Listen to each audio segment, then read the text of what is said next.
नमस्कार. मी प्राध्यापक doctor S.G. Khanapure. मित्रांनो, दिनांक 17 नोव्हेंबर ते 28 नोव्हेंबर 2023 या 11 दिवसाच्या कालावधीमध्ये धुळेपासून मुंबईपर्यंत किंवा मंत्रालयपर्यंत शानाभाऊ सोनवणे साहेबांच्या नेतृत्वाखाली एक संघर्ष पदयात्रा निघालेली आहे आणि या पदयात्रेमध्ये संपूर्ण महाराष्ट्रातून बरेचसे महिला, लहान मुलं, वयोवृद्ध माणसं, नोकरदार, शेतकरी, काही क्लास 1 अधिकारी हे सगळे लोक त्याच्यामध्ये सामील झालेले आहे. आणि गेल्या 17 नोव्हेंबरपासून ही लोक धुळ्यापासून मुंबईपर्यंत चालत येत आहेत. याबाबत आपल्याला संपूर्ण महाराष्ट्राला माहीत आहे. तर मित्रांनो, सदर जी पदयात्रा आहे तर हे फक्त टोकरे कोळ्यांच्यासाठी नाही, किंवा फक्त महादेव कोळ्यांच्यासाठी नाही, किंवा फक्त मल्हार कोळ्यांच्यासाठी नाही आहे. ही जी पदयात्रा आहे तर संपूर्ण कोळी समाजासाठी आहे. आणि ही सदर पदयात्रा ही केवळ कुठल्याही एखाद्या पक्षाचं नाही आहे, किंवा याच्यामध्ये कुठल्याही प्रकारचे राजकारण नाही आहे. हे केवळ महाराष्ट्रातील जी काही कोळी समाज आहे त्या कोळी समाजाचा प्रश्न सुटला पाहिजे, मुळासकट सुटला पाहिजे, पूर्णपणे सुटला पाहिजे. आणि प्रत्येक माणसाला न्याय मिळाला पाहिजे. यासाठी या पवित्र हेतूने, पवित्र उद्देशाने ही पदयात्रा शानाभाऊ सोनवणे सरांनी काढलेला आहे. याची आपल्याला पूर्ण जाणीव आहे. तर मित्रांनो, मानववंशशास्त्रज्ञांचे वेगवेगळे संदर्भ ग्रंथ, अनेक मानववंशशास्त्रज्ञांचे संदर्भ ग्रंथ, त्याच्यानंतर प्रत्येक जिल्ह्याचे इंग्रज काळातील जे डिस्ट्रिक्ट गॅजेटियर्स आहेत त्या डिस्ट्रिक्ट गॅजेटियर्स, आणि 1871 पासून 2011 पर्यंतचे जे काही सेन्सस रिपोर्ट्स आहेत तर त्या सगळे सेन्सस रिपोर्ट्स, ज्यांना आपण इंडियन एव्हिडन्स ॲक्ट प्रमाणे प्रायमरी एव्हिडन्सेस म्हणतो. प्रायमरी एव्हिडन्सेस म्हणजे हे स्टँडर्ड एव्हिडन्सेस असतात, स्टँडर्ड पुरावे असतात. यांना कोणीही खोटं म्हणू शकत नाही, खोटं ठरवता येत नाही. कुठल्याही कोर्टामध्ये हे जर आपण सादर केलो तर त्यांना सक्षम पुरावे म्हणून, फंडामेंटल डॉक्युमेंट्स म्हणून ह्यांना मान्यता आहे. आणि या सगळ्या प्रायमरी एव्हिडन्सेसमध्ये, फंडामेंटल डॉक्युमेंट्समध्ये जे कधी बदलत नाही, ज्यांना कधी असत्य ठरवता येत नाही, तर या सगळ्यांच्यामध्ये काय लिहिलेलं आहे तर प्रत्येक मानववंशशास्त्रज्ञ असं म्हणतात, कोळी ही एक डोंगरी जमात आहे. को म्हणजे डोंगर, ळी म्हणजे जमात, कोळी म्हणजे डोंगरी जमात, डोंगरात राहणारी जमात. त्याच्यानंतर ते म्हणतात की बा Koli is a aboriginal tribe. Aboriginal tribe म्हणजे मूळ रहिवासी किंवा प्रिमिटिव्ह ट्राईब, मूळ रहिवासी. या देशाचे मूळ मालक म्हणजेच आदिवासी. आदिवासी याचा अर्थ आधीपासून वास करणारे, आधीपासून ह्या देशामध्ये राहणारे. म्हणून सगळ्या मानववंशशास्त्रज्ञांच्या ह्या सगळ्या संदर्भ ग्रंथानुसार काय सिद्ध होतंय तर कोळी एक डोंगरी जमात आहे, कोळी एक आदिवासी जमात आहे. आणि मानववंशशास्त्रज्ञांनी लिहिलेलं आहे की डोंगरात राहणारी जे महादेव कोळी म्हणा किंवा डोंगर कोळी आहेत ते, त्याच्यानंतर सपाट भागावरती, पठारावरती राहणारे महादेव कोळी, मल्हार कोळी, टोकरे कोळी किंवा डोर कोळी, आणि समुद्रकिनारी राहणारे सोनकोळी, मच्छीमार कोळी, वैती कोळी, ख्रिश्चन कोळी, आगरी कोळी, हे सगळी कोळी जी आहेत ना हे सगळे कोळी एकच आहेत. एकच झाडाचे वेगवेगळे फांदे आहेत. ह्यांचं मूळ एकच आहे. ह्या सगळ्यांचं वंशज एकच आहे, पूर्वज एकच आहे आणि ह्यांच्या सगळं रक्त एकच आहे. आणि ह्यांच्या पूर्वीचं जो काय ट्रॅडिशनल होम आपण म्हणतो, तर एकच घरामध्ये ही लोक पूर्वी राहत होते. नंतर हे लोक व्यवसाय करायला लागले, कोणी शेती करायला लागले तर त्यांना महादेव कोळी म्हटलं गेलं. कोणी डोंगरामध्ये राहायला लागले त्यांना डोंगर कोळी म्हटलं गेलं. कोणी पाणी भरायला लागले तर त्यांना मल्हार कोळी म्हणायला लागलं. कोणी बांबूशी संबंधित काम करायला लागले ते टोकरे कोळी झाले. कोणी जनावरशी संबंधित काम करायला लागले ते ढोर कोळी झाले. आणि जे समुद्रकिनारी मासेमारी करायला लागले तर त्यांना एकत्रितपणे मच्छीमार कोळी किंवा सोनकोळी समूह असं नाव पडलेलं आहे. परंतु ह्या मानववंशशास्त्रज्ञांच्या एकंदरीत संदर्भ ग्रंथानुसार त्यांनी वारंवार सांगितलेलं आहे, कोळ्यांच्या मध्ये व्यवसायाच्या आधारे फक्त 4च गट आहेत. एक महादेव कोळी, दुसरा मल्हार कोळी, तिसरा टोकरे कोळी किंवा त्यांनाच आपण ढोर कोळी म्हणतो, आणि चौथा सोनकोळी. असे 4च गट आहेत. म्हणून कोळी म्हणून एक स्वतंत्र जात नाही, कोळी म्हणून स्वतंत्र जमात नाही. तर कोळी म्हटल्यानंतर तो एक तर महादेव कोळी असेल, नाहीतर मल्हार कोळी आहे, नाहीतर टोकरे कोळी, नाहीतर मग सोनकोळी. हे 4पैकी एक असतो. पण कोळी नावाची हे कुठेही भारतामध्ये स्वतंत्र जात नाही, स्वतंत्र जमात नाही. म्हणून कोळी ह्या शब्दाला स्वतंत्र अस्तित्व नाही. ओके, हे सगळ्या मानववंशशास्त्रज्ञांनी एकदम स्पष्टपणे लिहिलेलं आहे की कोळी म्हणून असं काहीच नाही आहे. कोळी म्हटल्यानंतर तो एकतर महादेव आहे, नाहीतर मल्हार आहे, नाहीतर टोकरे आहे, नाहीतर सोनकोळी आहे. असे 4पैकी कोणतरी एक असतो. तो धुळ्यातलं कोळी असू दे किंवा जळगावमधला असू दे, साताऱ्यातला असू दे किंवा कोल्हापुरातला असू दे, पण कोळी म्हटल्यानंतर तो एकतर महादेव आहे, नाहीतर मल्हार आहे, नाहीतर टोकरे आहे, नाहीतर सोनकोळी आहे. ह्याच्या व्यतिरिक्त दुसरं काहीच नाही आहे. आणि कोळी नावाची चीजच अस्तित्वात नाही आहे. ना जात आहे, ना जमात आहे. त्याच्यानंतर सेन्सस रिपोर्टने 1871ला भारतामध्ये जनगणनेला सुरुवात झाली. 1871ची जनगणना अर्धवट राहिले म्हणून ते पूर्ण काय झालेलं नाही. त्याच्यानंतर 1881चं जनगणनासुद्धा फक्त काही भागामध्ये करण्यात आले. पण 1871 पासून सुरुवात झाली आणि 2011 ही शेवटची जनगणना. तर हे प्रत्येक जनगणनामध्ये काय सांगितलेलं आहे, विशेष करून इंग्रज काळातील जनगणनेमध्ये काय सांगितलेलं आहे की जाती जमातींच्या नोंदी करण्याबाबत इंग्रज काळामध्ये कायदे होते. आणि त्या कायद्यामध्ये अशी तरतूद होते की जनगणना आयोग ज्या पद्धतीने सांगेल त्याच पद्धतीने की जाती जमातींची नोंदी करायची.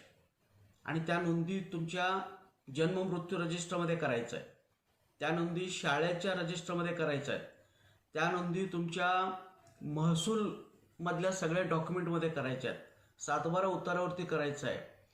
आणखीन इतर जी काही डॉक्युमेंट असतील त्या सगळ्या डॉक्युमेंटवरती जनगणना आयोग जसं सांगेल तसंच ती नोंदी करायची त्या कालावधीमध्ये. असे आदेश होते, कायदे होते.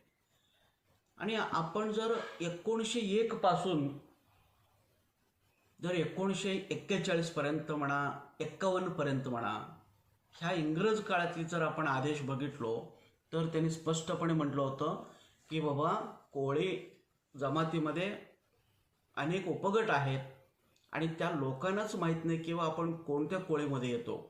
मी महादेव आहे का मल्हार आहे का टोकरे आहे का ढोर आहे का काय सोनकोळी आहे, हे त्या लोकांना माहीत नव्हतं. आणि म्हणून ही लोक त्यांची उपजमात सांगू शकत नाही. आणि म्हणून तुम्ही काय करा की गोंधळ व्हायला नको. एखादा माणूस महादेव कोळी आहे आणि तो जर टोकरे कोळी सांगितला किंवा एखादा माणूस टोकरे कोळी आहे तो ढोर कोळी सांगू शकतो, कारण त्यांना काहीच माहीत नाही. आणि मॅक्झिमम लोकांनी हे फक्त कोळीच म्हणून सांगायचे, उपगट माहीतच नव्हते आणि आजच्या काळामध्ये सुद्धा माहीत नाही. तुमच्या घरातल्या लोकांना विचारून बघा, आज सुद्धा त्यांना काहीच माहीत नाही, फक्त ते म्हणतात आम्ही कोळ्यांच्यापैकी आहे. आणि त्या काळी तरी लोक फार अनपढ होते, अशिक्षित होते. आणि म्हणून जनगणना आयोगाने सांगितलं की बाबा कोळ्यांच्या मध्ये अनेक उपगट आहेत, परंतु कोणत्या माणसाला माहीत नाही की मी कोणत्या कोळीमध्ये आहे, कोणत्या उपगटातला आहे. म्हणून तुम्ही काय करा की कोळी तो काही असू दे, कोळी म्हटलं की तो फक्त कोळी लिहा, कोणाची उपगट लिहू नका, कारण त्यांना क्लिअर कट माहीत नाही. त्यामुळे फक्त कोळी लिहा, अशा पद्धतीचे आदेश एकदम स्पष्टपणे होते. आणि पुन्हा त्यांनी 1950ला 1960ला पुन्हा 2 अहवाल त्यांनी काढले की बाबा कोळी नोंदी जरी असले ह्या लोकांचे, तरी ही लोक एकतर महादेव कोळी आहेत, नाहीतर मल्हार कोळी, नाहीतर टोकरे कोळी, नाहीतर सोनकोळी, ह्या 4 गटापैकी एक आहेत. हे एकदम स्पष्ट जनगणना अहवाल आहे. आणि म्हणून तुमचे लक्षात घ्या, 1900 म्हणजे 1871 पासून मी म्हणतो, 1871 ते 1951, 51 म्हणजे 60 पर्यंत तुम्ही आला तसं, किंवा 51 सोडून द्या, आपण 41 जरी धरलो म्हणजे 50 पर्यंत तुम्ही आला. 41चा कायदा जो आहे 50 पर्यंत लागू होतो. म्हणून 1871 ते 1950 पर्यंत जरी तुमची कोळी नोंदी झाली असली तरी तुम्ही महादेव कोळी, मल्हार कोळी, टोकरे कोळी, ढोर कोळी, डोंगर कोळी याच्यापैकीच तुम्ही एक आहे, हे लक्षात घ्या.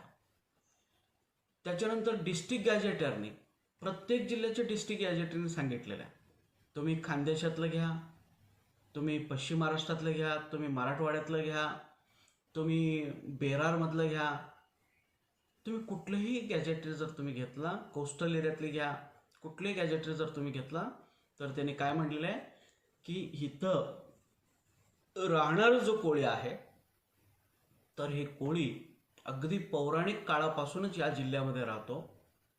अगदी रामायण महाभारत काळापासूनच ह्या जिल्ह्यामध्ये ही कोळी राहतात.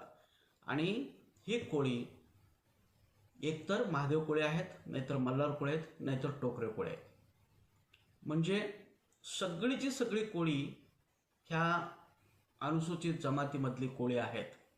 मुळात थोडंसं त्यांनी गोंधळ केलेला आहे, त्या गोंधळाबद्दल आपण नंतर बोलू सविस्तरपणे.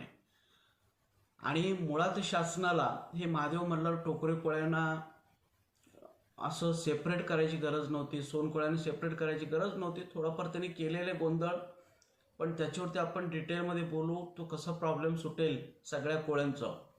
अगदी डोंगरातले कोळीपासून पठारावरची कोळी आणि कोस्टल एरियातले कोळी सगळ्यांची प्रश्न आपल्याला सोडवायचे आहेत.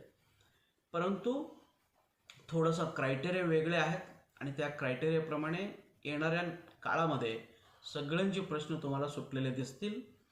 परंतु हे डिस्ट्रिक्ट गॅजेटर काय सांगतात की महाराष्ट्रातले प्रत्येक जिल्ह्यामध्ये हे महादेव कोळी, मल्हार कोळी आणि टोकरे कोळीच आहेत. म्हणून तो असं असताना सुद्धा मित्रांनो, एवढे अहवाल आहेत, एवढे आदेश होते, कायदे होते, आणि सगळी खरं म्हणजे सगळी कोळी ही आदिवासी आहेत, जंगलामध्ये, डोंगरामध्ये, दऱ्याखोऱ्यामध्ये राहणारे आहेत. त्यामुळे फक्त कोळी हा एकच शब्द त्यांनी एस टीमध्ये ॲड करायला पाहिजे होतं. त्याने महादेव, मल्हार, टोकरे, सोनकोळी असं करायला नको पाहिजे होतं. फक्त कोळी हा एकच शब्द तिथं पाहिजे होतं.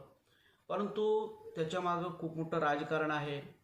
त्याच्यामागं त्या काळची जी काही मुख्यमंत्री किंवा आदिवासी मंत्री होते त्यांचा स्वार्थ होता. तो विषय एक वेगळा आहे, त्याच्यावरती आपण नंतर बोलू. परंतु त्यांनी 2 भाग आपल्यामध्ये केले आणि म्हणून आपण आज अडचणीत आलो. आणि ह्याच्या मागचं षडयंत्र जो आहे, तुम्हाला सगळ्यांना माहीत आहे, महाराष्ट्रातला एक मोठा नेता ते सगळ्या कोळ्यांचे पिढ्यानपिढ्या त्यांनी वाट लावलेला आहे.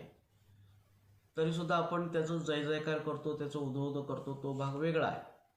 परंतु आज आपल्याला त्रास कोणाशी होतो, तर हे 25 आदिवासी क्षेत्रातले आमदार, 4 खासदार आणि वेगवेगळ्या आदिवासी संघटनेमधले अज्ञानी हे प्रतिनिधी, नेते, आणि हे षडयंत्र म्हणजे स्वतःची नोकरी वाचवण्यासाठी आपल्यावरती जबरदस्तीने अन्याय करणारी हे पडताळणी समित्या. ह्या सगळी लोक मिळून 1976 पासून आपल्याला सगळ्या प्रकारच्या आरक्षणापासून वंचित ठेवलेलं आहे. आपल्याला तुम्ही बाबा डोंगरात राहत नाही, तुम्ही आदिवासी नाही, किंवा तुमचं आदिवासी क्षेत्रातल्या कोळ्यांची तुमचं रक्तनातं जुळत नाही, ॲफिनिटी जुळत नाही, तुमची चालीरीती जुळत नाहीत. ओके, तुमची 1950 पूर्वीची नोंदी कोळी आहे. आता तरी एक अधिकारीला बसवलं, तो मूर्ख आहे का शाणा आहे, तो म्हणतो की बाबा आदिवासी तुम्हाला दिसायला आदिवासीसारखा दिसत नाही आणि ह्यो गुज्जर मारवाडीसारखा दिसतो, आणि तो म्हणतो तुम्ही दिसायला आदिवासीसारखा दिसत नाही. तर असे मूर्ख सगळी लोक ह्या शासनामध्ये बसलेले आहेत, आणि ती लोक शासनावरती दबाव आणून आपल्याला वंचित ठेवलेलं आहे. आणि ह्याच्यातनं मित्रांनो लक्षात घ्या की ह्या लोकांनी आपल्याला कळूच दिलं नाही.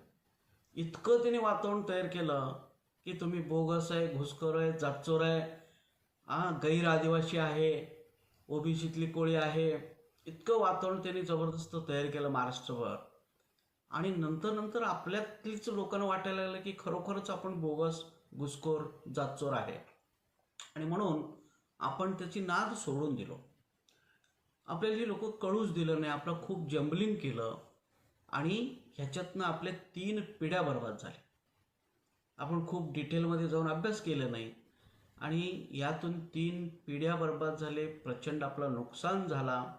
आज कोळी समाज ह्या महाराष्ट्रातल्या सगळ्या जे मागास आहेत, सगळ्या मागासवर्गीयांच्या पेक्षा प्रचंड मागास आज आपला समाज आहे. आज मी महाराष्ट्रावर फिरतोय तर लक्षात घ्या की कित्येक घरामध्ये आज 2 वेळचं जेवण मिळत नाही, कित्येक मुलं बेकार आहेत, शिक्षण घेता येत नाही, काही पैसा नाही, कितीतरी लोकांनी आत्महत्या केलेल्या आहे. अतिशय अज्ञान आहे, अतिशय साधे भोळे आहेत, त्यांना काहीच कळत नाही याच्याबद्दल, आणि अगदी साध्या गाडी खर्च सुद्धा ह्या लोकांच्याकडे नसतं. इतकी गरिबी आपल्यामध्ये वाढलेलं आहे. कारण का आपली 3 पिढ्या, म्हणजे त्या अनुसूचित जमातीच्या यादीमध्ये असताना सुद्धा आपल्या 3 पिढ्यांचं नुकसान ह्या 25 आमदार, 4 खासदार आणि ह्या पडताळणी समित्या आणि त्या संघटना ह्या लोकांनी आपली केलेलं आहे. आणि म्हणून आज आपण खूप गरीब हालाकीचे जीवन जगतोय. अगदी कामगार, मोलकरणी ह्यांची संख्या आपल्याकडे जास्त आहे, परंतु आपल्याकडे चांगले सुशिक्षित लोकांची संख्या खूप कमी आहे. फार मोठे अधिकारी आपल्या समाजामध्ये नाही. जसं बौद्धांच्या मध्ये खूप मोठमोठे पदावरती लोक आहेत, तसं आपल्यामध्ये नाही आहे. खरं म्हणजे आपण त्यांच्यापेक्षा खूप पुढं जायला पाहिजे होतं, पण आपल्या अज्ञानामुळं, आपले नाकर्तेपणामुळं आणि समोरच्यांचं जो चुकीचा प्रचार त्यांनी केलं, त्यामुळं आपण काय झालो, वंचित राहिलो. परंतु मित्रांनो, ठीक आहे, पिढ्या आपल्या बर्बाद झाले, वेळ गेलेला आहे, तरी सुद्धा आज आपल्यातली बरेचसे अभ्यासकांनी खूप चांगले पुरावे एकत्र केलेले आहे. खरं काय, खोटं काय, काय सत्य आहे, काय असत्य आहे, हे सगळ्यांचं त्यांनी अभ्यास केलेला आहे. आणि आज सगळ्या गोष्टी ह्या विरोधकांची एक्सपोज झालेल्या आहेत. तुम्हाला माहीत आहे, ह्याच लोक बोगस आहेत. त्या विषयावरती मी एक नवीन व्हिडिओ बनवतो. ह्यांची सगळ्या नोंदी चुकीच्या आहेत, हे सगळी बोगस आहेत. 14 आमदार हे खोटे आहेत, 2 खासदार हे खोटे आहेत. त्याच्यानंतर ही लोक 5.4% अनुदान आपले स्वतःचे खातात, ते म्हणजे आरक्षण चोर हे आहेत, अनुदान चोर ही लोक आहेत, आमचे आमदार चोर ही लोक आहेत, खासदार आमचे चोरलेले आहे, सगळे हे लोक चोरलेले आहेत. फक्त सत्ता त्यांच्याकडे असल्यामुळं, पैसा त्यांच्याकडे असल्यामुळं, आणि तो सगळं समाज एकत्र असल्यामुळं त्या लोकांनी मीडियाच्या माध्यमातून आपल्याला बोगस ठरवलेलं आहे. ही जरी वस्तुस्थिती असली तरी आपलाही समाज आता जागे होत आहे, आपलाही समाज एकत्र येत आहे. आपल्याही समाजातील तळागाळातील व्यक्तीला समजलेलं आहे की बाबा शासनाने आपल्याला फसवलेलं आहे, आपल्याला वंचित ठेवलेलं आहे, आपल्या 3 पिढ्या बर्बाद केलेल्या आहे. हे आज प्रत्येक व्यक्तीला आपल्यातलं माहीत झालेलं आहे. म्हणून प्रत्येक माणूस आज पेटून उठलेला आहे. तर मित्रांनो, आज वस्तुस्थिती बाहेर आलेला आहे, सगळ्यांना कळून चुकलेलं आहे. आपण महादेव मल्हार टोकरे कोळी असताना सुद्धा ह्या लोकांनी आपल्याला अनुसूचित जमातीचे प्रमाणपत्र मिळू दिलं नाही. हे सगळं काही आज सत्य परिस्थिती बाहेर आलेलं आहे. प्रत्येकाच्या हातामध्ये पुरावे आहेत, प्रत्येकांच्याकडं हे सगळ्या गोष्टी आहेत. त्यामुळं आज कोणीही व्यक्ती आपल्यातला घाबरत नाही, कोणी मागे पुढे बघत नाही. आज माणूस संघर्ष करतोय, प्रत्येक जिल्ह्यामध्ये संघर्ष करतोय.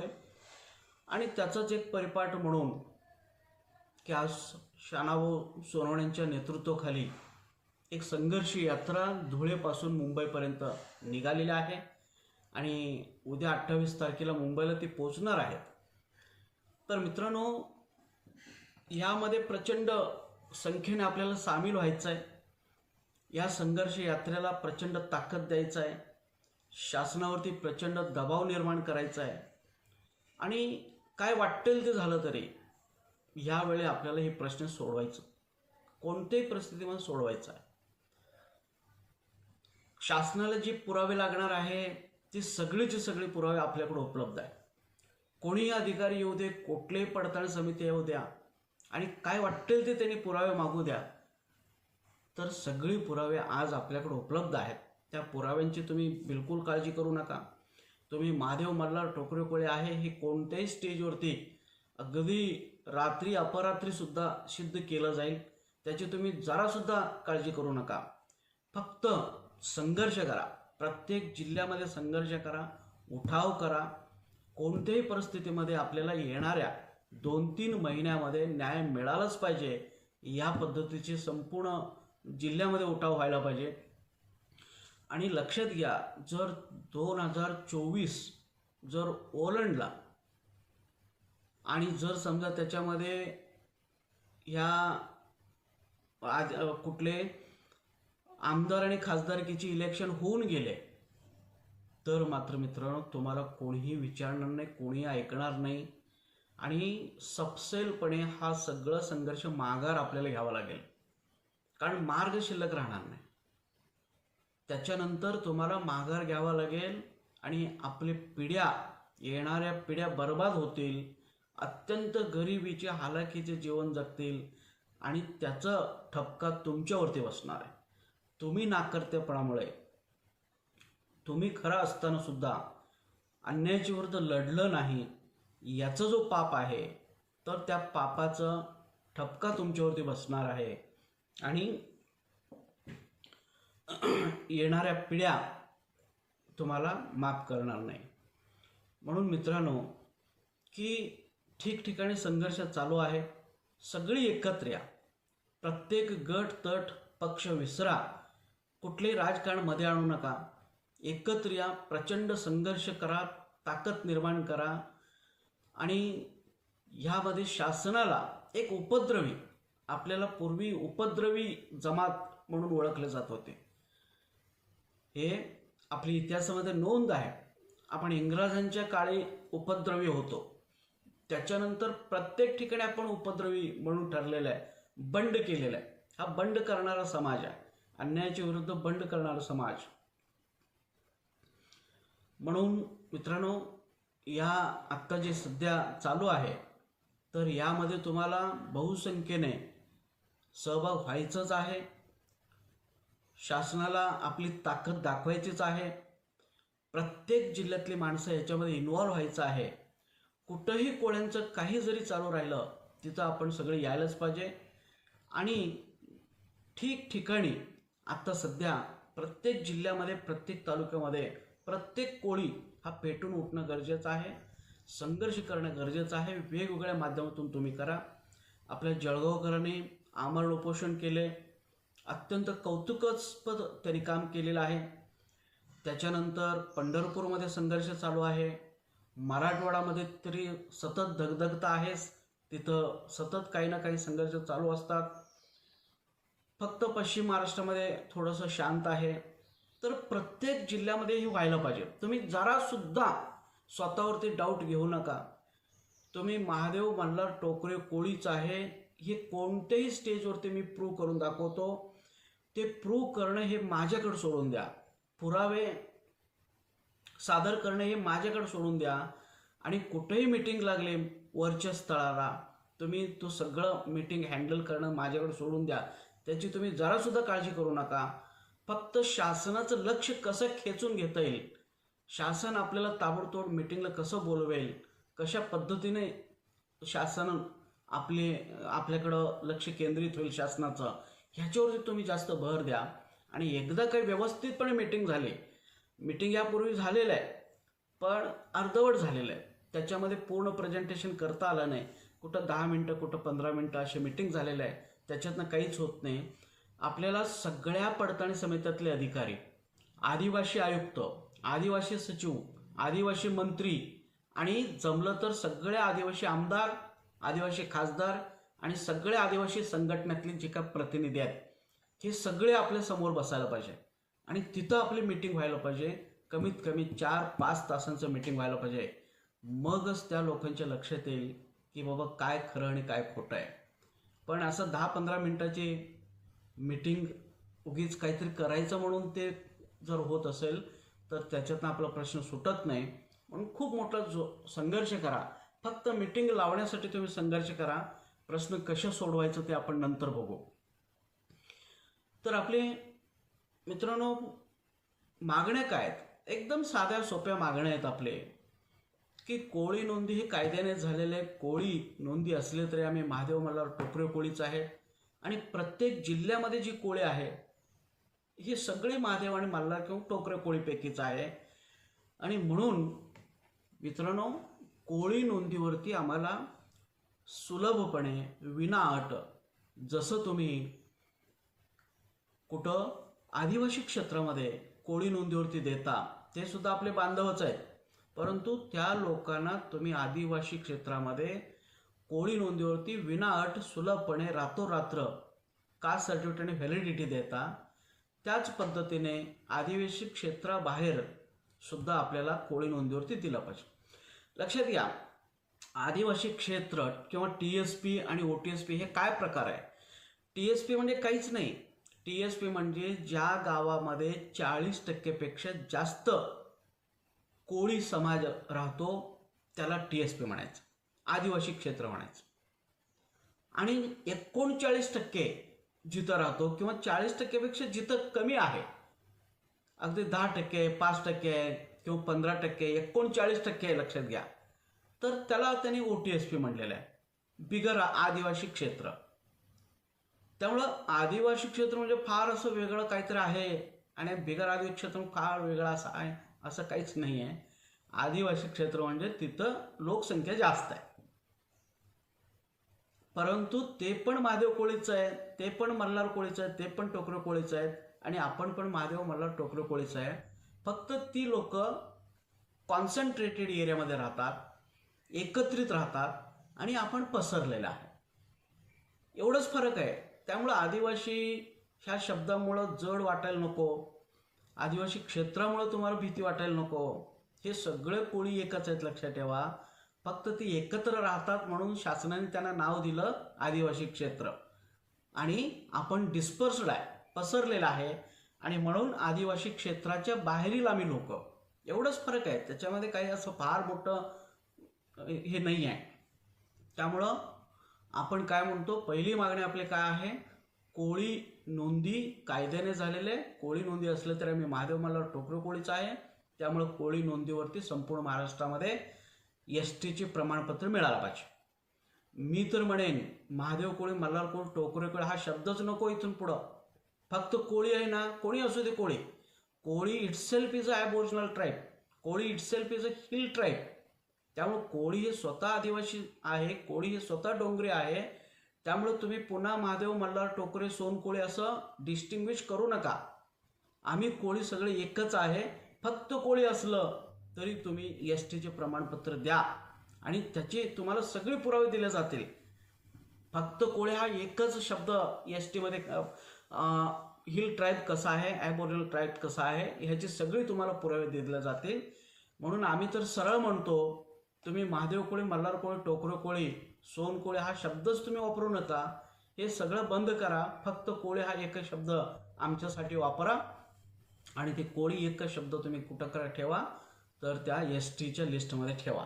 कारण आम्ही मूळ लोक आहोत या भारताचे.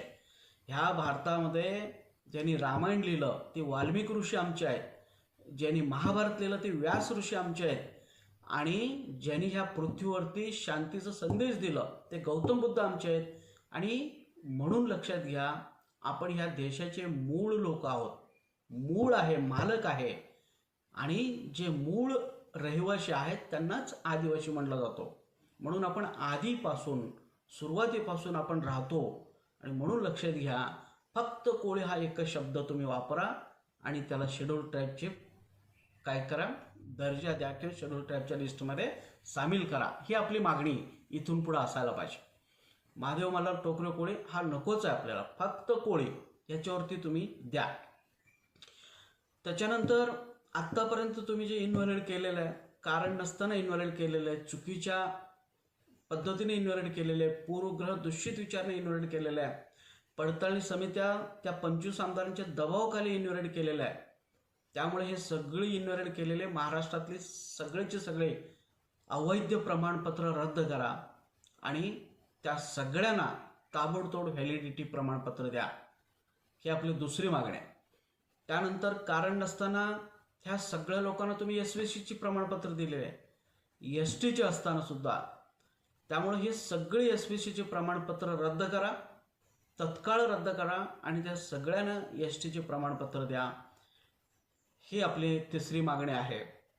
त्यानंतर हे सगळे अनुसूचित जमातीमधले कोळी असताना सुद्धा तुम्ही जबरदस्तीने, भीतीपोटी, दबावपोटी, ह्या पडताळणी समित्याने गैरसमजामुळं म्हणा, अर्धवट नॉलेजमुळं म्हणा, काय केलं, तुम्ही ह्या सगळ्या लोकांना, नोकरदारांना अवैध करून, तर त्या लोकांचे मूळ नोकरीमधनं त्यांना कमी करून त्यांना अधिसंख्य पदावरती तुम्ही वर्ग केलेलं आहे. तर हे अधिसंख्य पद तत्काळ रद्द करण्यात यावे आणि त्या सगळ्यांना त्यांच्या मूळ पदावरती वर्ग करण्यात यावे. ही आपली चौथी मागणी आहे. आणि त्यानंतर तुम्ही 1976 पासून आमच्या नावावरती, लक्षात घ्या 1976 मध्ये आपण आलो नाही, तो विषय वेगळा आहे, मी नंतर एक व्हिडिओ बनवेन. आपण खरं म्हणजे 1921ला पहिली यादी तयार झाली. त्या 21 मध्ये आपण होतो बॅकवर्ड ट्राईब म्हणून. त्यानंतर 33ला यादी तयार झाली, तिथं पण आपण होतो. 42ला यादी तयार झाली. हे इंग्रज काळामधली यादी आहेत, लक्षात घ्या. आणि त्यानंतर मग 1950ला भारत स्वतंत्र झाल्यानंतर झाले, तिथं सुद्धा आपण होतो 50 मध्ये. फक्त 56 मध्ये हा एक आपल्या महाराष्ट्रातल्या नेत्यांनी काही लोकांना धरून तो सगळा पैसा आपला पक्षाला वळवावा ह्या उद्देशाने त्यांनी आगाऊपणा केलेला आहे. आणि त्यांनी केंद्रामध्ये, त्यावेळी ताकद होती त्या माणसाकडं, तर त्यांनी केंद्रामध्ये जाऊन तो अमेंडमेंट करून आणलेला आहे. त्यामुळे 56 ते 76 मध्ये फक्त आपल्याला सस्टेन केलं होतं, आपल्याला दिलं नव्हतं. पण ॲक्च्युली आपण 21, 33, 42, 50 ह्या सगळ्या याद्यामध्ये होतो. फक्त 56ला ह्या माणसाने आगाऊपणा केल्यामुळं 56 ते 76 पर्यंत आपल्याला दिलं गेलं नाही. पुन्हा 76ला ते उठवलं गेलं. पुन्हा 76ला सांगितलं लोकूर कमिटी, चंदा कमिटी, अशी वेगवेगळी कमिटी, जॉईंट कमिशन, या सगळ्या कमिशनच्या आधारे पुन्हा 56चं एरिया रेजिस्ट्रेशन उठवलं आणि त्यांनी सांगितलं नाही, हे सगळीच लोक महादेव मल्हार टोकरे कोळी आहे, त्यामुळे हे सगळ्यांना मिळालं पाहिजे. ते सपाट भूभागावर असू दे, जंगलात असू दे, डोंगरात असू दे, समुद्रात असू दे, पण हे महादेव मल्हार टोकरे कोळीचं त्यांना मिळालं पाहिजे. म्हणून 76ला एरिया रिस्ट्रिक्शन उठवण्यात आलं आणि तेव्हापासून आपल्याला सुरळीतपणे मिळालं पाहिजे होते. पण तरीसुद्धा नंतर ह्या 25 आमदार, 4 खासदार ह्यांनी आपली आमदारकी जाईल, त्यांना जर आपण फॅसिलिटी दिलो तर आपली आमदारकी जातील तिकडं, म्हणून ह्या लोकांनी आपल्याला काही फॅसिलिटी मिळू दिलं नाही. वारंवार राजशासनावरती दबाव आणले. तुम्ही जर त्यांच्या बाजूने काही केलं तर तुमचं राजशासन आपण पाडू, सरकार पाडू, 25 आमदार आम्ही राजीनामा देऊ, असे दबाव आणून त्यांनी वारंवार आपल्यावरती अन्याय करत आलेला आहे. आणि हे तुम्ही लक्षात घ्या, जाता जाता मी सांगतो, ते 25 आमदार जरी असले तर मित्रांनो, आजच्या घटकेला कोळ्यांचीच लोकसंख्या, फक्त कोळ्यांची लोकसंख्या, अगदी आपण डोंगरावरची बाजूला सोडलो तरी राहिलेले कोस्टल एरिया आणि सपाट भूभागावरची लोकसंख्या हे 50 लाखाच्या घरात आहे 2023ला 50 लाखाच्या घरात आहे. 50 लाख म्हणजे तुम्ही कमीत कमी 60 ते 70 आमदार पाडू शकता किंवा निवडून आणू शकता. फक्त एका पक्षाच्या मागे जर आपण राहिलो तर शासन आपल्या पायावरती झुकेल. लक्षात घ्या, आपली लोक हे स्वार्थी आहेत बरेचसे. कोण राष्ट्रवादीकडे जातोय, कोण भाजपकडे जातोय, कोण शिवसेनेकडे जातोय, कोण आणि कुठं पळतोय. ह्याच्यामुळं आपली बेइज्जती झालेली आहे, कुत्र्याचे हाल झालेले ह्या जातीचे. कारण यांना माहीत आहे हे विभागले गेलेले आहेत छोट्या छोट्या तुकड्यामध्ये, म्हणून आपल्याला कोणी किंमत देत नाही. तुम्ही एकच पक्षाच्या मागे राहतो म्हणून तुम्ही सांगा तर हे सगळी पक्ष तुमच्या पायाला असतील उद्या. तुम्ही आम्हाला सपोर्ट करा, आम्हाला सपोर्ट करा. कारण आपण जवळपास 60 ते 70 मतदारसंघावरती आपण निर्णायक आहोत. त्याची सगळी हिशोब आपल्याकडं. निर्णय काय, आपण जर म्हटलं अमुक पक्षाची विरोधामध्ये जायचं तर त्या पक्षाचे 60 ते 70 आमदार आपण पाडू शकतो. 288 पैकी 70 आमदार जर पाडलो तर कधीही त्यांचं शासन येऊ शकत नाही. आणि एखाद्याच्या मागे आपण खंबीरपणे उभं राहिलो तर त्यांची 60 ते 70 आमदार आपण निवडून देऊ शकतो. फक्त कोळ्यांच्यामुळं ती पक्ष निवडून येईल. तो पक्षाचा आमदार, ते पक्षाचे मंत्री आणि मुख्यमंत्री सुद्धा होऊ शकतात. एवढी ताकद आहे आपल्याकडं.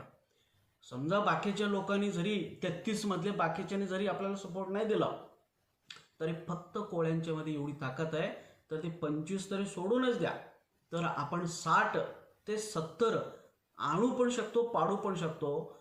हे जर त्या पक्षानं आपण समजून सांगितलं तर ती पक्ष त्या 25 आमदारला वाऱ्यावर सोडतील आणि तुमच्या मागे लागतील. पण दुर्दैव असं आहे की लोकांच्याकडे मॅच्युरिटी नाही, समजदारपणा नाही, काही कळत नाही. फक्त आपल्याला इलेक्शन पुरतं काहीतरी करायचं हालचाल आहे आणि काही त्याच्यातनं आपल्याला काय मिळतं का, थोडाफार 1-2-3 लाख रुपये, एवढ्यावरच आपले लोक टपून बसलेले असतात. पण ती कधी समाजाबद्दल कधी विचार करत नाही. बोंबलं जाऊ दे समाज.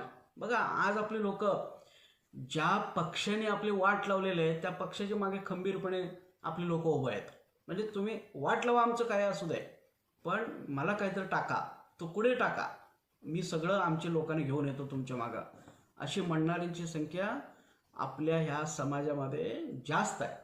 म्हणून राजकारणामध्ये ह्या कोळी समाजाला 0 किंमत आहे. हे तुकड्यावरती काम करणारा समाज आहे. अगदी 4-5 तुकडे टाकले की ही लोक येतात, हे सगळं माहीत आहे. आणि म्हणून मित्रांनो, लक्षात घ्या, आपलं अस्तित्व ही लोकांनी संपवलेलं आहे. म्हणून थोडंसं तुम्ही एकत्र या आणि जरासं तुम्ही पक्षानं पत्र लिहा की कोळी समाजाची एवढी लोकसंख्या आहे, तुमची 50 ते 60 आम्ही निवडून देऊ शकतो किंवा 50 ते 60 आम्ही पाडू शकतो. त्यामुळं आम्हाला जर तुम्ही कमीत कमी 7 ते 8 जर आमदारकी दिला, उमेदवार दिला, तर आम्ही तुमच्या पक्षाच्या मागे आम्ही खंबीरपणे उभे राहू. असं जर आपण जर समजा प्रत्येक पक्षाला आपण पत्र दिलो तर ही पक्ष जागे होतील आणि आपल्याला बोलवतील. आणि आज आपण फक्त आमदारकी मागायचं आहे. हे जाती तुम्ही सोडून द्या, हे कास्ट सर्टिफिकेट व्हॅलिडिटी कसं मिळवायचं हे मला माहीत आहे. प्रत्येक कोळ्यांना न्याय मिळाल्याशिवाय आपण बसत नाही. हे शासन करो न करो आपण सगळी पूर्ण तयारी केलेली, त्याची तुम्ही जरासुद्धा काळजी करू नका. परंतु आपली लोक कधी जाणार, आपल्या लोकांना राजकीय प्रतिनिधित्व कधी मिळणार. आपली ह्या 50 लाख लोकसंख्येप्रमाणे कमीत कमी 5 तरी आमदार आपले पाहिजे होते आज, परंतु आपले कोणीच नाही. त्यामुळे मित्रांनो, आपली राजकीय स्थिती अतिशय बेकार झालेला आहे, ज्यामुळं बाकीचे सगळे प्रश्न अनुत्तरित राहिलेले, सुटत नाही आहे. आणि म्हणून आत्ता तरी शाणा व्हा. हे सोडून द्या तुम्ही. मला सगळं कळतं कोण कुठल्या लेवलचं आणि काय करू शकतो आणि त्याच्या डोक्यात काय, सगळं मला कळत असतंय. पण आत्ता तरी स्वतःचा स्वार्थ बाजूला ठेवा आणि समाजासाठी काम करा. येणारा इलेक्शन आपण जर सोडून दिलो तर विषय संपला. तुमचं कोळी समाज हा इतिहास जमा झाला म्हणायचा आणि येणाऱ्या पिढ्यांना भीक मागितल्याशिवाय दुसरा पर्यायच राहत नाही. त्यामुळे आज जे करायचं आत्ता करायचं, आज करायचं, येणाऱ्या 2 ते 3 महिन्यामध्ये हा विषय संपून टाकायचा आहे. ह्या दिशेने पेटून उठा. आणि आपली तिसरी मागणी 5वी मागणी मी तुम्हाला सांगत होतो की ही लोक आपली नाव सांगून आपली लोकसंख्याच दाखवून केंद्र शासनाकडनं 1976 पासून अनुदान आणलेलं आहे, परंतु अनुदान आणून सुद्धा ते आपल्यापर्यंत पोहोचू दिलं नाही आणि म्हणून आपले 3 पिढ्या खराब झाले आणि म्हणून आपण मागणी करतोय की बाबा आम्ही महादेव मल्हार टोकरे असून सुद्धा आम्हाला तुम्ही वंचित ठेवलेलं आहे, आमचं सगळं फंड तुम्ही वापरलेलं आहे आणि म्हणून आमचं जे काही नुकसान झालेलं आहे ते नुकसान भरपाई शासनाने द्यायलाच पाहिजे. नुकसान भरपाई आपल्याला मिळालं तरच आपला उद्धार आहे. इथून पुढे कास्ट सर्टिफिकेट व्हॅलिडिटी तुम्हाला आरामशीर मिळतील, त्याची तुम्ही काळजी करू नका, परंतु जोपर्यंत नुकसान भरपाई मिळत नाही तोपर्यंत आपलं यश आपण खऱ्या अर्थाने यशस्वी झालो असं म्हणता येणार नाही. कारण एवढ्या 3 पिढ्या खराब झाल्या, इथून पुढे तुम्ही कधी सुधारणार? त्यामुळे जे झालं ना त्याची नुकसान भरपाई मिळायला पाहिजे, त्याचे मार्ग आपल्याकडे उपलब्ध आहे आणि ते सुद्धा मिळवूया, ते सुद्धा आपण आरामशीर मिळवू, त्याची तुम्ही काळजी करू नका. पण ही आपली मागणी आहे. कोळी नोंदीवरती शेड्यूल ट्राईब सर्टिफिकेट द्या, इनव्हॅलिड झालेले सगळे व्हॅलिड करा, SVC रद्द करून ST सर्टिफिकेट द्या, अधिसंख्या पद रद्द करून मूळ पदावरती त्यांना वर्ग करा. समाजाचं जे नुकसान झालेलं आहे, जे प्रत्येक घराला कमीत कमी 1 कोटी नुकसान भरपाई द्या. समजा की एका घरामध्ये 2 मुलं असतील आणि त्या 2 मुलांनी चांगली नोकरी पकडली असतील, समजा कोणी डॉक्टर झालं, इंजिनियर झालं, प्राध्यापक झाले असतील, तर कमीत कमी 1 कोटी तर ते आरामशीर कमवले असते. परंतु तुमच्या ह्या नाकर्तेपणामुळं, अज्ञानपणामुळं, तुमच्या ह्या पूर्वग्रह दूषित विचारामुळं ह्या पिढ्या खराब झाल्या, नुकसान झाले. म्हणून ही नुकसान भरपाई तुम्हाला द्यावंच लागणार. नसेल तर 1976 पासूनचं लक्ष द्या मित्रांनो, हे सगळे हिशोब केंद्राला त्यांना द्यावा लागणार आहे. हे पैसा तुम्ही काय केला आणि व्याजासहित केंद्र यांच्याकडनं मागून घेईल. फक्त आपण काही आदिवासी आमदार खासदारांच्या बरोबर बोलणी चालू आहे म्हणून आपण शांत आहे, नाहीतर यांची सगळीच आपण तक्रार देऊन वाट लावलो असतो किंवा याचिका दाखल करून वाट लावलो असतो. पण प्रश्न सुटण्याच्या मार्गावर आहे, ती लोक 100% सोडवतो म्हणून सांगितलेलं आहे. त्यामुळं आपण आता शांत आहोत आणि आता ठिकठिकाणी संघर्ष चालू आहे. प्रश्न सुटणार म्हणजे सुटणार, ह्याच्यामध्ये काही हेच नाही, फक्त जोर लावायला पाहिजे. कसे प्रश्न सुटणार म्हणून आपण घरामध्ये जर चहा बिस्किट खात बसलो तर सुटत नाही. लक्षात ठेवा, तुम्हाला जोर लावायला पाहिजे, प्रॉपर दिशेने जायला पाहिजे, प्रॉपर प्रेझेंटेशन व्हायला पाहिजे. कुठल्याही थातुरमातुर मागण्या, थातुरमातुर प्रेझेंटेशन व्हायला नको. नेमक्या ठिकाणी तुम्ही जर टार्गेट ठरला तर मित्रांनो 100% आपण यशस्वी होऊ, याच्यामध्ये तिळ मात्र शंका नाही. तर ह्या व्हिडिओच्या निमित्ताने मी वेगवेगळ्या विषयावरती अनेक व्हिडिओ बनवणार आहे. मला वेळ मिळत नाही म्हणून थोडंसं मला व्हिडिओ बनवता येत नाही. येणाऱ्या काही दिवसामध्ये सगळे मुद्दे तुमच्यासमोर क्लिअर करणार आहे. प्रत्येक जिल्ह्यातल्या प्रत्येक सगळ्या गोष्टी, म्हणजे कमीत कमी 200 ते 300 व्हिडिओज मला टाकायचे आहेत, अपलोड करायचे आहेत.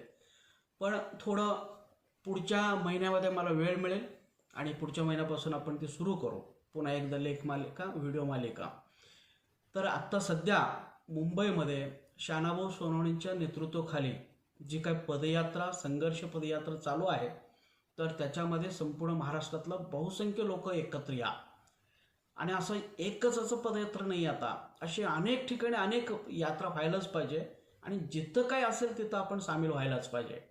तर प्रचंड संख्येने उपस्थित राहा, प्रचंड शासनावरती दबाव निर्माण करा, शासन तत्काळ तुमच्याकडे लक्ष दिलं पाहिजे आणि तुमचे प्रश्न सोडवायला पाहिजे. ह्या शासनाला भाग पाडा, कारण आता तुमचे विरोधक कोणी शिल्लक राहिलेले नाही. लक्षात घ्या, हे आदिवासी आमदार जे आहेत ना, तुम्हाला आता विरोध करत नाही आहे.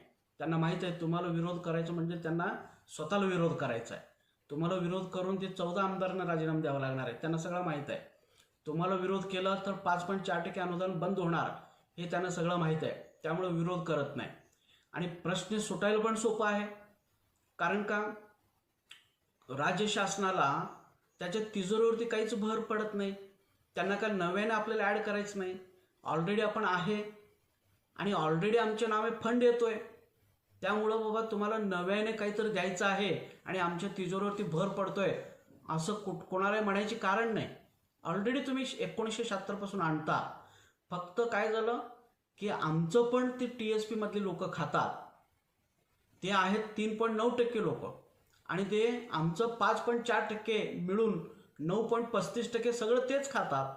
फक्त त्यांना सांगायचं आहे बाबा, ह्या अनुसूचित जमातीची यादीमध्ये फक्त तू एकटाच नाही, हे बाकीचे सुद्धा आहेत, तर त्यांचं वाटा आहे तो. आणि तुम्ही ते डोळे बंद करून खायला लागलाय. आता इतक्या वर्ष खाल्लं तुम्ही, आता ते बंद करा आणि त्यांना तुम्ही द्या. 5.4% त्यांना द्या. एवढंच शासन म्हणून मध्यस्थाची भूमिका घ्यायचं आहे. तुम्हाला नव्याने काही करायचं नाही आमच्यासाठी. फक्त ती लोक जे खातात, आता त्यांच्याकडे सत्ता आहे, वेगवेगळ्या कारणांनी ते खातात, पण ते जे खातात ना, त्या लोकांना समजावून सांगायचं हे तुमचं सगळं नाही आहे, हे फक्त 3.9% तुमचं आहे, 5.4% बाकीच्यांचं आहे. तर त्या लोकांना तुम्ही द्या. एवढंच तुम्हाला शासन म्हणून सांगायचं आहे. तुम्हाला फार मोठं असं काहीच करायचं नाही आहे. म्हणून मित्रांनो, शासनाचं काम सोपं आहे. आता विरोधक आपले नाही आहे, विरोधक संपलेले आहेत आणि आपल्याकडे सक्षम पुरावे आहेत आणि सगळं एक्सपोज झालेलं आहे. या सगळ्या लोकांची जी षडयंत्र आहे सगळं एक्सपोज झालेलं आहे. तर आता कोणालाही घाबरायची कारण नाही. लक्षात घ्या, महाराष्ट्रातला कुठलाही माणूस घाबरायचं नाही. आत्ता तरी कोणीही प्रश्न सोडू शकतो. लक्ष द्या, तुम्हाला माहीत आहे आता सध्या सगळ्यांच्याकडे पुरावे मिळालेले आहे, सगळ्यांना कळालेलं आहे, काय विषय कळालेला आहे. आज तरी अगदी मतिमंद माणसं सुद्धा म्हणतात आम्ही हा प्रश्न सोडवतो. अगदी भेवडे सुद्धा म्हणतात आम्ही हे प्रश्न सोडवतो. कारण का, तर आज सगळीची सगळी पुरावे सगळ्यांच्या हातामध्ये मिळालेले आहे. त्यामुळे कोणीही घाबरू नका, कुठलाही माणूस घाबरू नका. न्याय हे मिळणार 100%. तुम्ही निश्चिंत राहा, न्याय हे मिळणार. फक्त तुमचा संघर्ष किती तीव्र होणार आहे त्याच्यावरनं तो न्याय आपल्याला लवकर मिळणार का उशीर मिळणार हे ठरणार आहे. म्हणून संघर्ष तीव्र करा. धन्यवाद. थँक्स. God bless you.